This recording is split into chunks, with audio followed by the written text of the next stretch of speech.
Hi, this is Melissa Temetz, and I'm in the Master of Arts in Teaching English as a Second Language program. The professional development book that I read is called How to Teach Students Who Don't Look Like You by Bonnie M. Davis. The author of this book writes in a very personal way, using her own experiences to facilitate discussions and provide examples. Teachers are constantly looking for new strategies, understandings, and lessons to support the changing population of students. It's important to recognize culture and the effect it has on your views and on your students. A person's cultural lens affects the way they view the world. My first main point is to examine your inner self. Learn about yourself and your culture. By doing so, you begin to hold these facts as true, and you can then begin to accept truths about people from other cultures. Understand how your cultural lens causes you to view the world. Many factors influence culture, not just where you're from. So factors such as gender, age, sexual orientation, language, friends, religion, school, they can all shape your culture. So think about this list and consider which ones you as a teacher share with your students and colleagues. And in which ways are you different? When you start to think of culture and all these different factors, you come to realize that you're not as different from your students as you once thought. And this is important because almost half the students attending public schools are minorities, yet fewer than 1 in 5 of their teachers is not white. Examine the way you teach and act in school. Does your body language vary with different students? Why? Do you know about your students' cultures? Do you exhibit the behaviors you expect out of your students?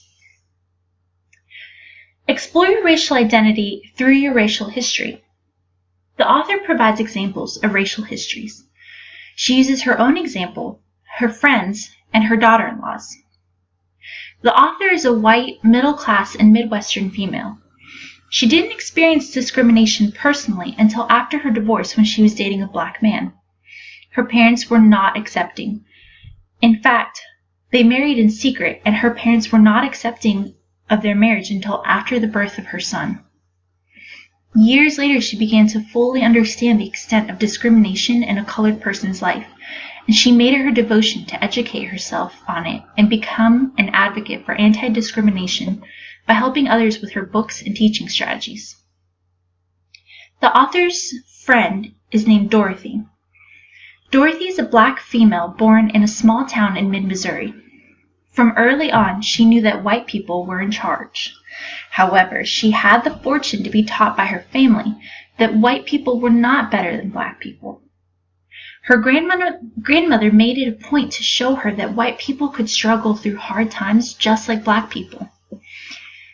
It wasn't until college that her world expanded into a multicultural society and she began to truly understand the impact that race and racism has on a person. In fact, she became a teacher because she wanted every student to feel special. The author's daughter-in-law is named Brenda. She is a Latina female, specifically half Mexican and half Puerto Rican. Her parents separated before she was born, and her mother taught her from a very early age to discriminate against Puerto Ricans, which is her father's heritage. Her identity crisis continued until her late college years when she began to meet people from all cultures and backgrounds. Now, I'm telling you these stories for a couple of reasons. The first is to convey the importance of your history and your background with diversity. Reflection is an important part of teaching, and it starts from within. The second reason is to show you different people's backgrounds and perspectives on race.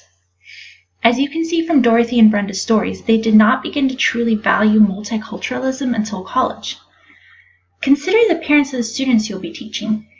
What if some of them didn't attend college or are just not educated in the importance of diversity, and not just to respect others, but to truly embrace it?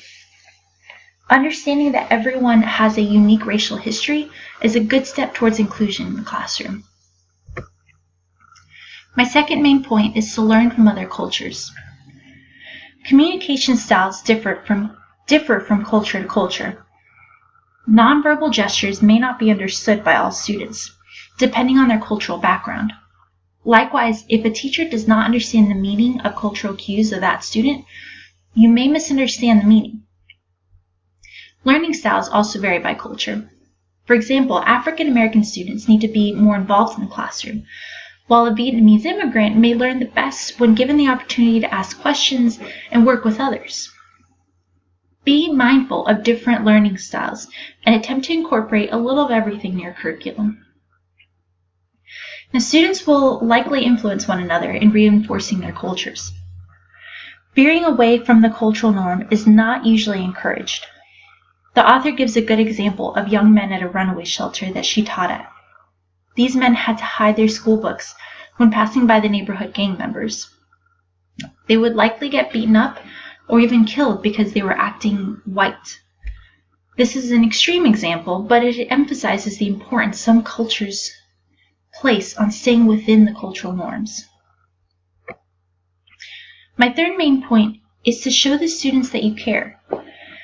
This point may seem intuitive, but it goes deeper than what it first seems. You can do all the research in the world about cultures and how they learn, communicate, achieve, etc., but that is not the most important part. The key is to take the time to get to know your students and understand what aspects of their cultures are important and influential to them. Once you know that, you can implement various teaching strategies and practices. This book does a great job of listing out specific strategies and lessons that work for different types of cultures. My fourth main point is to take care of the students and yourself. For some students, support groups are a great help. For example, the book mentions a high school who pairs up African American students to 5th grade African American students for a mentoring program. The results of the program have been wonderful. The high school students have a greater drive to achieve in school because they want to be good examples for their mentees. The book explains, with personal stories and examples, ways to set up and sponsor such programs. Now, in the end, you can't be there for your students if you don't take care of yourself. Teaching is a difficult profession, and students are actually aware of the stresses it places just by noticing the teacher's mood. Meditation, eating healthy, connecting with family and friends, drinking water, laughing, and asking for help are just some of the many ways you can take care of yourself as a teacher. The point is to find what works for you and to embrace it. It was hard to pick 2 strategies that I learned from the book because there were just so many mentioned throughout the book. The first strategy that I picked is more of a broad topic. Teach students to love to read and write. It's pertinent to students' learning, and it will benefit them greatly. The book suggests one way to do this is to have the students read books that reflect their cultures. If the students can relate to the content, they will begin to love reading. Now, the books don't have to relate to the students in a cultural manner. Rather, the importance here is to know your students and tailor the material to what they will enjoy. As for a specific strategy, one that I particularly liked is called Student as an Expert. You learn what the students know about and have them teach it to the other students.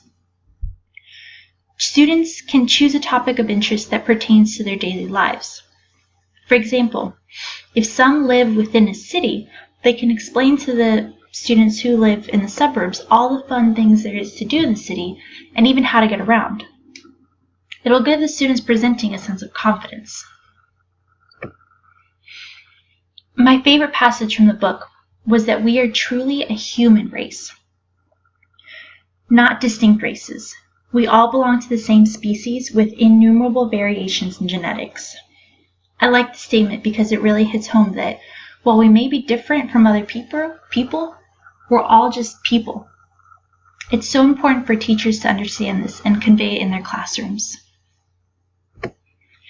I hope you enjoyed my presentation of how to teach students who don't look like you. As teachers, we will be faced with a multitude of difficulties. However, with good resources, research, and passion, we can learn to embrace the challenges and succeed.